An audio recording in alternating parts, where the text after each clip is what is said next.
Thanks so very much, Anita, and I'll second that call out. Please do make sure you support and make some Zaytun purchases before you leave today.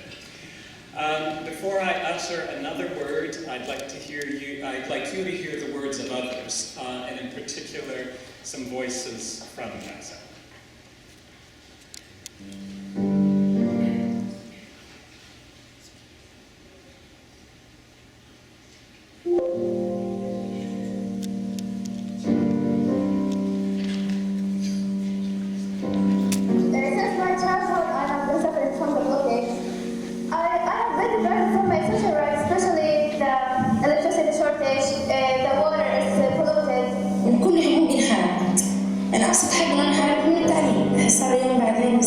والله 11 سنة الناس صاروا يعني مستقبلي راح. اتلقيت في ال 11 سنة هذول 3 إصابات.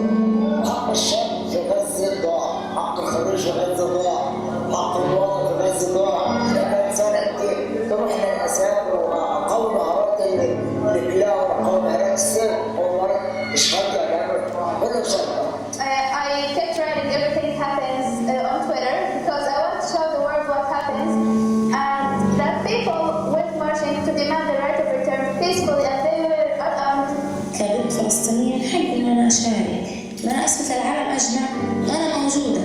الآن قنص بشكل مباشر، فجر رجلي، منطقة المخرج، صراع سوري برجلي، دمار في الأوعية الدموية، تهتك في أعصاب الرجل، سقوط في القدم.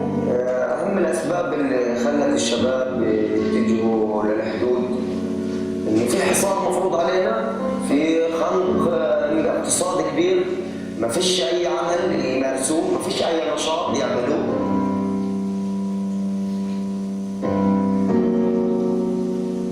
During my experience on social media, I see that many people just keep saying that we stand with the Palestinians, we stand with the people of Gaza, but they actually do nothing, although they can. They can raise campaigns or protest against what happens here in Gaza. They don't have to be pro-Palestinians or pro-Muslims. They just need to be with the humanity, because this is a humanity cause. رسالة للعالم زورونا، تعالوا زورونا على قطاع غزة، شوفوا بعينكم بيصير على أرض الواقع، شوفوا الناس اللي هم بيحكوا إنهم عنيفين وإنهم بيروحوا على الحدود، شوفوا صورة الحياة بعينكم وبعدين احكموا. زي ما أنتم عايشين ومتهانين إحنا حابين نعيش. إحنا بشر زينا زيكم في النهاية، ولازم إنه أنتم تحسوا فينا، لازم هذا الحساب يكفي خلاص ارحمونا. لأننا طب بنضل هيك ساكتين صامتين يعني على اللي بيصير بغزة، بالمئات بيستشهدوا، بالآلاف إصابات. نحن لما الناس بس كفت شعار احنا بدنا الشهادة من القلب يطلع لقطاع غزة، احنا بدناش إصابة جاتا عشان احنا شعب مسالم، شعب حقوق، شعب صبور، شعب محب الحياة.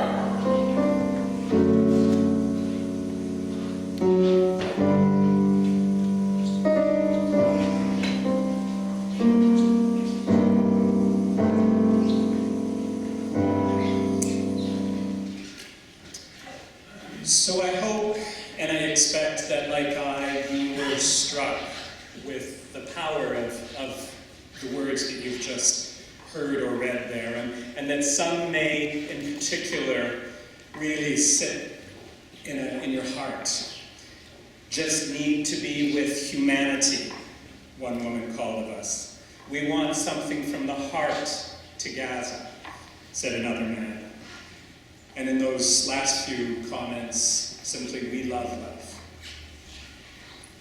I'd suggest to you those are beautiful and simple words that frame so powerfully and urgently what brings us together tonight. Humanity, heart, and life. What more could be at the center of all of this? And of course, it is respect for fundamental universal human rights that binds all of that binds our shared humanity and our hearts and our lives together.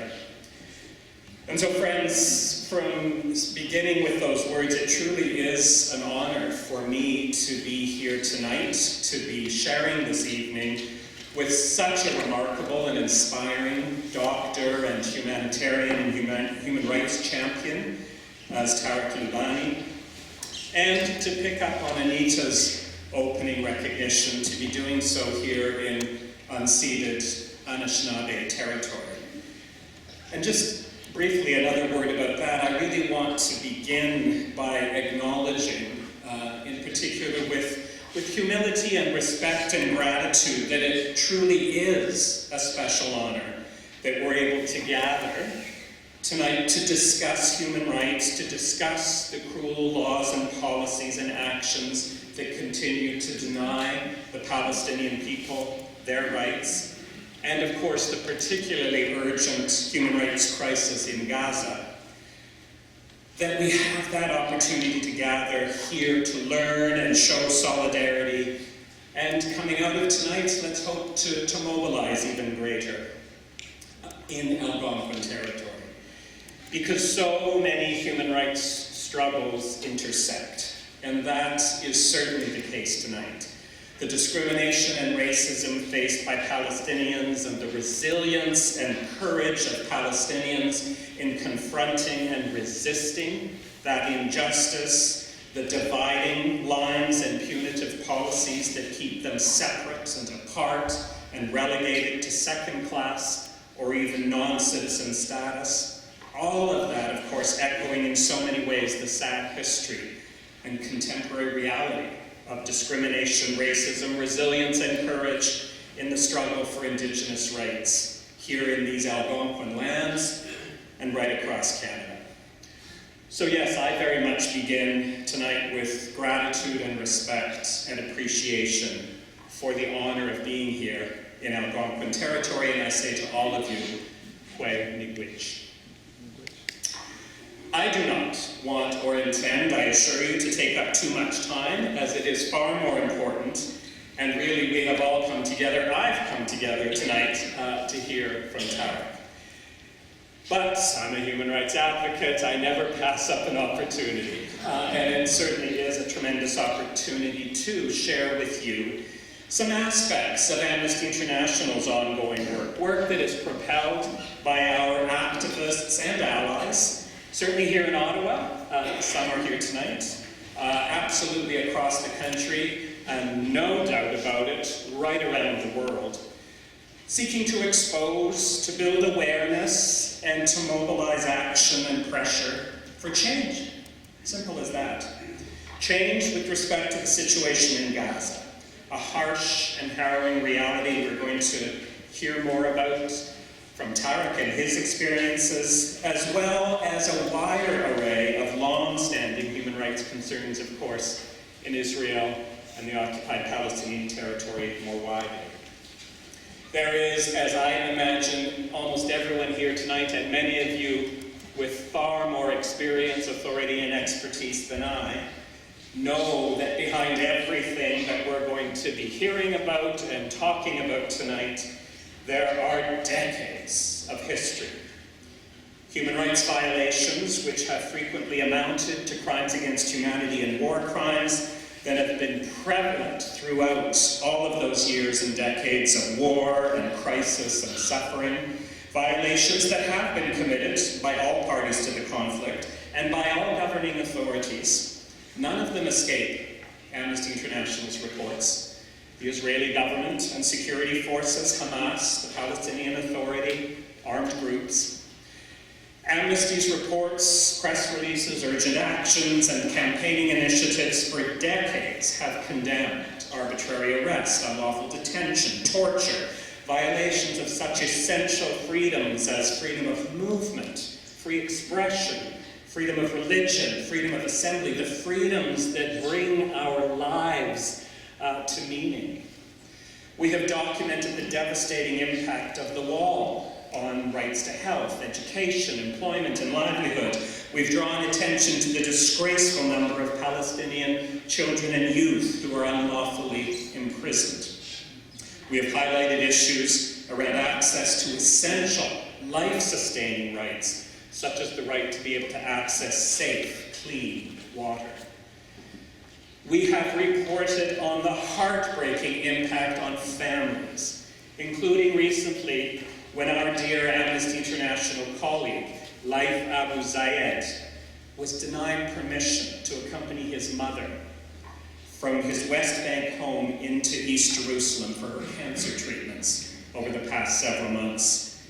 When she died in hospital just 3 weeks ago, he had once again been barred from being at her side. We've never shied away from condemning suicide bombings and rocket attacks by armed Palestinian groups, and in fact, we have often decried them as the grave abuses they are, crimes against humanity and war crimes. We have extensively reported on the widespread war crimes committed by the Israeli military when they have launched devastating, ferocious attacks, overwhelmingly by means of aerial bombardment, be it in southern Lebanon in 2006, or in recent years, the many full-out assaults on Gaza. Attacks that have been horrifying in their disregard for Palestinian civilians and have consistently led to overwhelming numbers of casualties and grave injuries, including staggering, heart-wrenching numbers of children killed and badly wounded. Behind much of what we will hear about tonight, and certainly a major priority for Amnesty International in our human rights campaigning, is the impact of the 12-year illegal blockade on Gaza, and the Great March of Return protests insisting that the blockade be lifted and that Palestinians be allowed to return to their villages and towns in Israel. Amnesty International has joined that call, that the blockade be lifted and that the right of return be respected. And we have absolutely insisted that the right to protest about those crucial human rights concerns be fully, scrupulously upheld. The impact of this illegal blockade has been unrelenting. 70% of civilians living in the Gaza Strip at this time are registered refugees from areas that now constitute Israel. In recent years, they have endured, under the blockade, the cruel daily grind of a life without basics and essentials, life so often stripped of dignity, life without rights under an illegal, unlawful blockade, which notably the United Nations and the International Committee of the Red Cross and many others have rightly characterized as a form of collective punishment, meaning that the blockade itself violates international human rights law provisions in the Geneva Conventions. Israeli authorities dramatically restrict travel in and out of Gaza through the Erez crossing, Gaza's access to Israel, the West Bank, and the outside world, limiting it to exceptional humanitarian cases, which has been primarily restricted to significant health issues and prominent business people.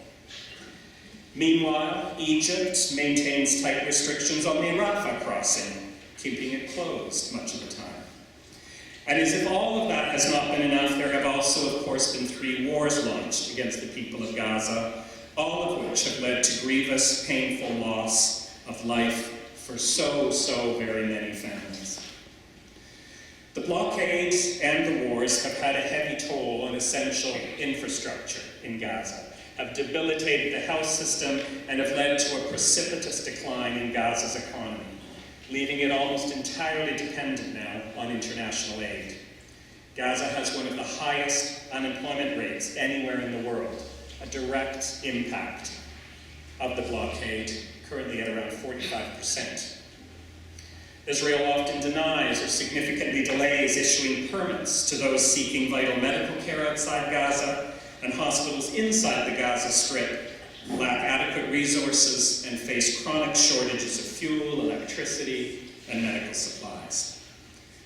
No surprise then that there have been protests demanding an end to this illegality, this injustice, and this systematic denial of a wide range of internationally protected human rights.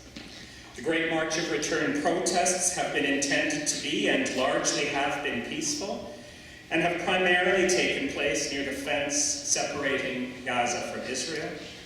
Israel, in return, has deployed tanks, military vehicles, and soldiers, including snipers, along the fence, with orders to shoot anyone within several hundred meters of the fence. There have been some acts of violence that have spilled over from some protesters, which most certainly can and should be dealt with. But our research makes it clear that large numbers of unarmed protesters, bystanders, journalists, medical staff, some of whom are as far away as 400 meters from the fence, have been shot by Israeli soldiers using high-velocity military weapons designed to cause maximum harm to protesters who have caused no imminent harm and actually have a legal and important right to be there. Those killed in connection with the protests have included significant numbers of children. The statistics tell us a grim story. The United Nations Office for the Coordination of Humanitarian Affairs reported over the span of 1 year, March 2018 to March 2019, 195 Palestinians, including 41 children, were killed, and nearly 29,000 Palestinians were injured by Israeli forces in the context of these protests. The United Nations Human Rights Council Commission of Inquiry set up to look into human rights abuses associated with the Great March of Return protests reported last year that by the end of 2018, at least 122 Palestinians, including 21 children, have had their limbs amputated as a result of wounds suffered by live ammunition fired by Israeli soldiers. And notably, the injuries are consistent with those caused by such weapons as Israeli-manufactured Tavor rifles and US-manufactured M24 Remington sniper rifles that shoot a particular hunting ammunition which expands and mushrooms inside the body. All of this is why, on top of our call for the blockade to be lifted and the right of return respected, Amnesty International and so many others is also pressing for accountability and for an arms embargo.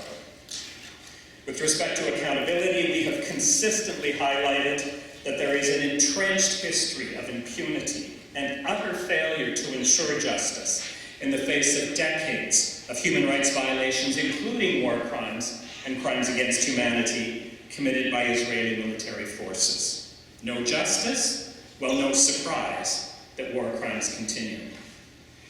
In that respect, the decision last month from the International Criminal Court confirming that there is sufficient evidence to investigate allegations of Israeli and Palestinian war crimes committed in the West Bank, East Jerusalem, and the Gaza Strip is an enormously important development. In making the announcement, the ICC's prosecutor concluded notably, among other points, that there is, quote, reasonable basis to believe that war crimes were committed in at least 3 incidents during the 2014 Gaza war by members of the Israeli Defense Forces intentionally launching disproportionate attacks. That opens up the path and avenue to justice, and it is vital, therefore, that states back off and that any attempted political interference from Israel, from the United States, or from any other corner, including our own government, in the ICC prosecutor proceeding now with a thorough and impartial investigation leading to a proper and impartial trial, be decisively and unequivocally rejected and resisted by all governments, including our own, which of course is a champion of that very court and of international justice. I referred to the importance of arms embargo as well, and when we highlight the criminal use of lethal force by Israeli forces with weapons intentionally and deliberately designed to cause maximum harm against protesters, medics, and journalists who pose no imminent threat, there can be no other response to that than to demand that there be an arms embargo. And the arms flow in from all over the world. Of course, first and foremost, this is about the United States, which is committed to provide $38 billion in military aid to Israel over the coming 10 years. But also a number of EU states, notably France, Germany, Italy, and the UK, which have also licensed large volumes of military equipment for Israel. EU states authorized 746 separate licenses for military goods worth 758 million euros. That's over $1 billion Canadian dollars in 2017 alone. 746 licenses approved, 2 licenses refused, only one of which was refused on human rights grounds. So our calls are clear. Respect the right of return, uphold the right to peaceful protest, ensure full justice and accountability for war crimes, crimes against humanity and other human rights violations, impose a comprehensive arms embargo against Israel, and of course, so much in the focus tonight, the urgent, crucial call to lift the unlawful blockade of Gaza. I hope that we're maybe going to have some petitions here for you to sign tonight making that call, and I'd ask that you look for those on your way out. Let me come back to the words we heard at the beginning. Humanity, heart, life, all tied together by human rights. That is what is at stake. That is why we all must rise in solidarity with the people of Gaza, with Palestinians throughout the region. These long, cruel decades of injustice must end, and no country and none of us can look away or pretend otherwise. And I think we all know, friends, that there is little that we as Canadians can take pride in when it comes to our governments of either political persuasion championing any of the aspects I just highlighted: return, protest, accountability, arms embargo, or lifting the blockade. I'm sure that what we will hear and learn from about this evening from Tarek will propel all of us to increase that pressure on the Canadian government with respect to these very compelling and urgent human rights issues. In a moment, it's going to be my great pleasure to hand things over to my colleague and passionate, committed Amnesty International activist, one of the leaders within our membership when it comes to our vital work on Israel and the occupied Palestinian territory, Janan Arafa, who's going to introduce tonight's main speaker. But I want to end again with a short video that takes us far away from